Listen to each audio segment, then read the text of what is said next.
ഭീഷണിപ്പെടുത്തി കാര്യം സാധിക്കാമെന്ന ട്രംപിന്റെ ചിന്ത വെറും വ്യാമോഹം മാത്രം. വ്യാപാര കരാറിൽ യൂറോപ്യൻ യൂണിയൻ ഒപ്പുവെച്ചതിന് പിന്നാലെ കാനഡയും ഇന്ത്യയുമായി വ്യാപാര ബന്ധം സുദൃഢമാകുന്നു. മാർക്ക് കാർണി മാർച്ചിൽ ഇന്ത്യയിൽ, ബ്രിട്ടീഷ് പ്രധാനമന്ത്രി ചൈനയിലേക്ക്. താരിഫ് ഭീഷണിയിൽ ലോകത്തെ അമ്മാനമാടാമെന്ന US പ്രസിഡന്റ് ഡൊണാൾഡ് ട്രംപിന്റെ താരിഫ് ഭീഷണി ഇനി വിലപ്പോകില്ലെന്ന സൂചനകൾ പുറത്ത്. ഇതിന് നന്ദി കുറിച്ച് ആഗോള സാമ്പത്തിക രംഗത്തെ കൂട്ടുകെട്ടുകളിൽ കാര്യമായ മാറ്റങ്ങൾ വരുത്തുന്നു. ഇന്ത്യയുമായി സുപ്രധാന വ്യാപാര കരാറിൽ യൂറോപ്യൻ യൂണിയൻ ഒപ്പുവെച്ചതിനു പിന്നാലെ കാനഡയും ഇന്ത്യയുമായി വ്യാപാര ബന്ധം ശക്തിപ്പെടുത്തുന്നതായി റിപ്പോർട്ട്. ഇതിന്റെ ഭാഗമായി മാർച്ചിൽ കനേഡിയൻ പ്രധാനമന്ത്രി മാർക്ക് കാർണി ഉന്നതതല സന്ദർശനത്തിനായി ഇന്ത്യയിലെത്തും. ഇതിന് തുടക്കം എന്നവണ്ണം ബ്രിട്ടീഷ് പ്രധാനമന്ത്രി കെയർ സ്റ്റാർമർ ഇന്ന് ചൈനയിലേക്ക് പറക്കും. ഗ്രീൻലാൻഡിനെ ചൊല്ലിയുള്ള തർക്കങ്ങളിൽ ട്രംപിന്റെ സമ്മർദ്ദങ്ങൾക്കിടയിലാണ് ബ്രിട്ടീഷ് പ്രധാനമന്ത്രിയുടെ ചൈന സന്ദർശനം എന്നത് ശ്രദ്ധേയം.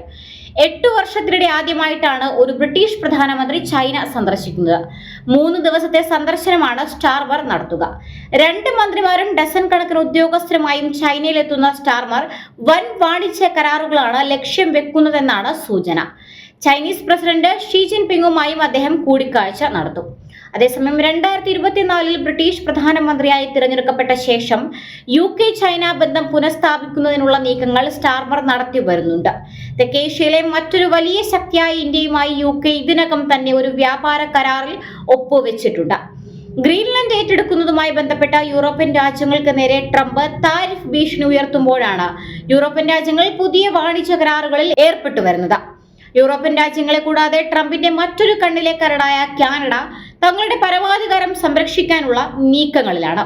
മാർച്ച് ആദ്യവാരത്തിൽ കനേഡിയൻ പ്രധാനമന്ത്രി ഇന്ത്യ സന്ദർശിക്കുമെന്നാണ് പ്രതീക്ഷിക്കുന്നത്. ജസ്റ്റിൻ ട്രൂഡോയുടെ കാലഘട്ടത്തിലെ വർഷങ്ങളായിട്ടുള്ള സംഘർഷഭരിതമായ ബന്ധങ്ങൾക്ക് ശേഷം ഇപ്പോഴുള്ള ചുവടുമാറ്റം ശ്രദ്ധേയമാണ്. കൂടാതെ ചൈനയുമായുള്ള ബന്ധവും കാനഡ ശക്തിപ്പെടുത്തി വരികയാണ്. ചൈനയുമായി കാനഡ സ്വതന്ത്ര വ്യാപാര കരാറിന് ഒരുങ്ങുന്നുവെന്നും റിപ്പോർട്ടുകൾ ഉണ്ടായിരുന്നു. അങ്ങനെ സംഭവിച്ചാൽ കാനഡയ്ക്ക് 100% താരിഫ് ഏർപ്പെടുത്തുമെന്ന ട്രംപിന്റെ ഭീഷണി ഉയർത്തിയിട്ടുമുണ്ട്. അത്തരമൊരു കരാറിൽ ഏർപ്പെടാൻ ഉദ്ദേശിക്കുന്നില്ലെന്ന് കനേഡിയൻ പ്രധാനമന്ത്രി വ്യക്തമാക്കിയിരുന്നു. അതേസമയം ചില മേഖലകളിൽ ചൈനീസ് ഉൽപ്പന്നങ്ങൾക്ക് ഏർപ്പെടുത്തിയിരുന്ന തീരുവ കുറച്ചതായും അദ്ദേഹം വ്യക്തമാക്കി.